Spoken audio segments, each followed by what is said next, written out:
Good morning, folks. How are we doing? My name is Scott. That is Bo. And today is the 28th day of December 2020. We're in the final stretch of 2020, thank God. How we doing? A bunch of news out yesterday evening. Donald Trump signed the COVID relief package bill with that $600 stimulus check for you and I and everybody else. We will see how that goes.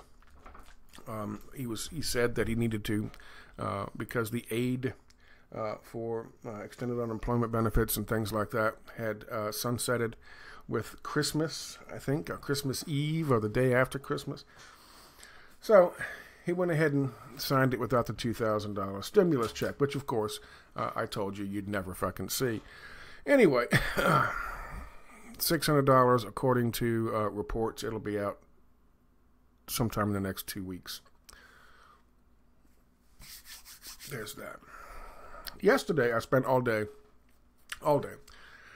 trying to get BitChute to process a video of mine.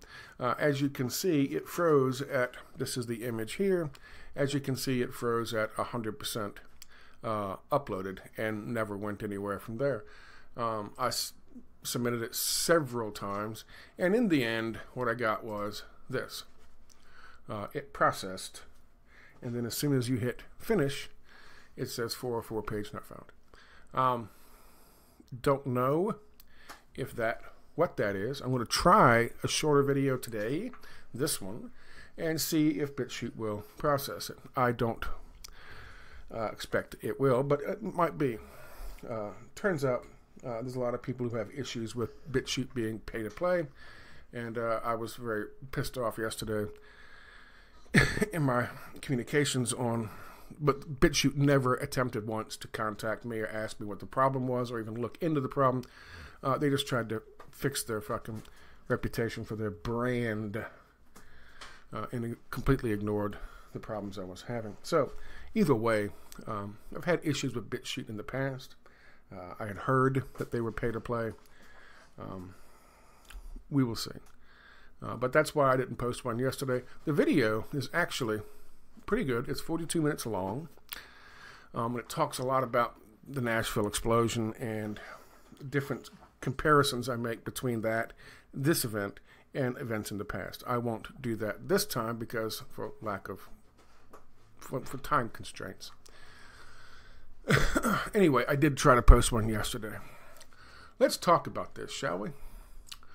In yesterday's video, I spoke about the several possibilities stemming from what's going to be exposed with these videos, and how their story was going to develop. They had a twist, I think, Saturday morning. Saturday morning. They had a twist to the story, which was, they thought maybe he might have survived and might have lived through it. It wasn't him in the car, and he would be running around doing bombings like this in the future. That's not the case now. They are claiming that his body was positively identified in the explosion.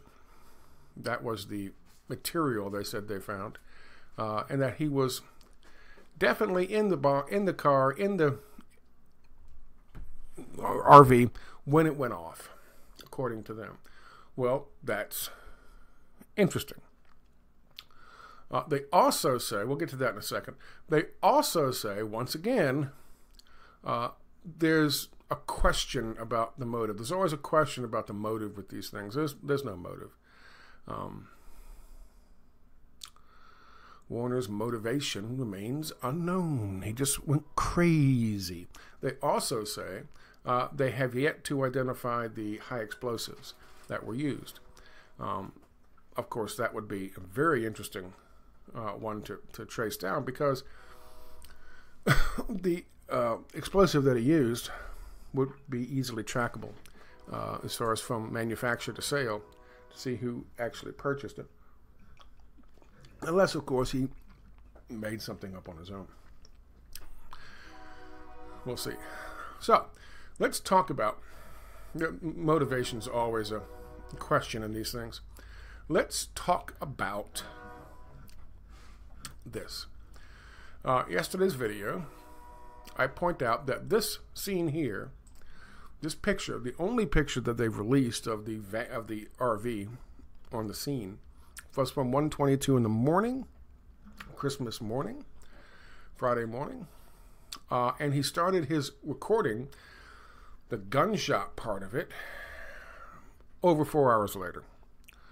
So according to the story, so far, he parked the RV, and then I'm assuming the story is that he sat and waited in the RV until starting up the recording, and then subsequently blowing himself up. But he waited for over 4 hours.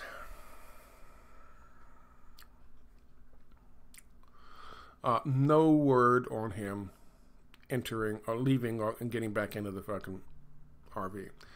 That's going to be very interesting. Here is the location of that photograph.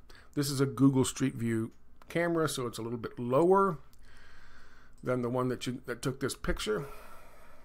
It's still slightly elevated, obviously, but you can see the columns. You can see the paintings and the relief here for this building. You can see the columns here, the paintings and the relief here. You can see these two trees and the parking meter. You can see the two trees and the parking meter. Okay, this is the location right there at this angle. If you turn and look, you'll see what took that picture.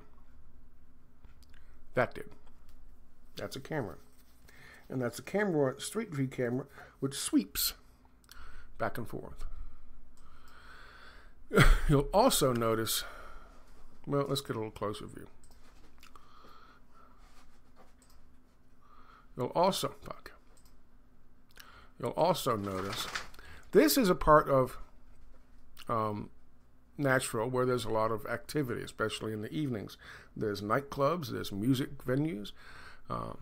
People live down here.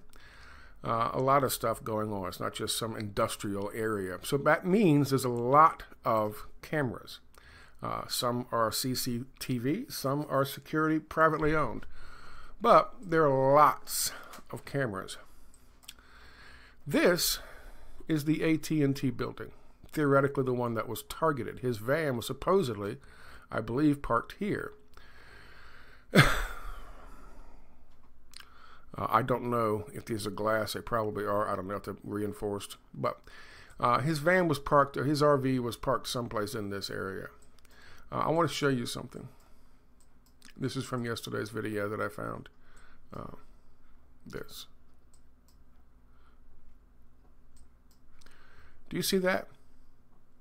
That's a privately owned security camera pointed right at where the van was parked. And that is on the passenger side.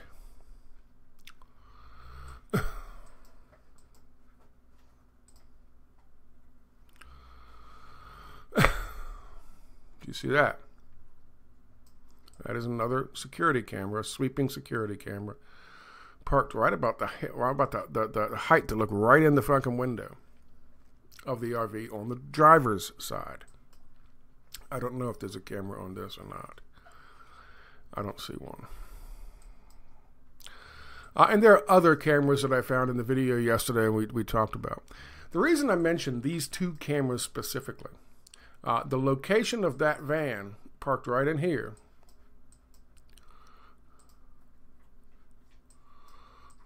those two cameras looking right at that spot.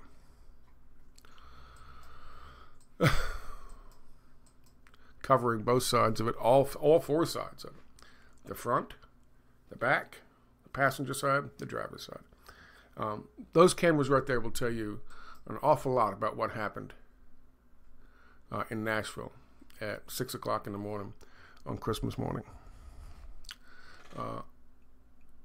What will also tell you a whole lot about it is whether or not they release those videos or whether they come along like they did with Oklahoma City and with the Pentagon and with Sandy Hook and tell you the cameras weren't operating at the time. That's my video, just on over 10 minutes. We'll see if it processes. Thank you very much. If it doesn't, I'm talking to myself. All right, Bev.